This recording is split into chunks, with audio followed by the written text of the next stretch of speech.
Besimtarët ortodoks kremtojnë Pashkën, një nga festat më të rëndësishme të kalendarit të tyre fetar. Mira besimtarë mbushën katedralen Ngjallja e Krishtit në Tiranë për të marrë pjesë në meshën e shenjtë, e cila udhëhoq nga kryebeshkopi Joan. Në mesazhin e tij, kreu i kishës ortodokse autoqefale u ndal tek situata e konflikteve në një botë të trazëduar ku luftrat po shkaktojnë vdekje dhe vuajtje. Pasiguria troket kudo, në mes të kësaj stuhie, Krishti i ngjallur përsërit paqen e ju. Ky nuk është thjesht një urim mirësjellje shoqërore, po është një realitet ontologjik.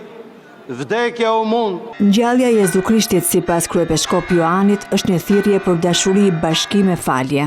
Le të bëhemi ne vetë paqebërës në një botë që po shkatërrohet nga urrëtia, nga lakmia dhe nga egoizmi. Krishti u ngjall. Vërtet u ngjall. Besimtarët luten për paqe e harmoni në familjet e tyre e të gjithë shqiptarëve. Gëzuar Pashkët, paqe në botë, dashuri për të gjithë. Mbar e mirë, shëndet. Urim me të gjithë shqiptarëve kudo që ndodhen dhe një urim të veçantë dhe familjes time. Të gëzuar Pashkët. Për mirësi, për mbarësi, shëndet. Gëzuar për gjithë shqiptarët ku janë, anë e mbanë botë. Pas meshës, besimtarët u larguan me qirinë të ndezur në duar që simbolizon dritën e shpresës për të çuar në shtëpitë e tyre mirësi dhe begati.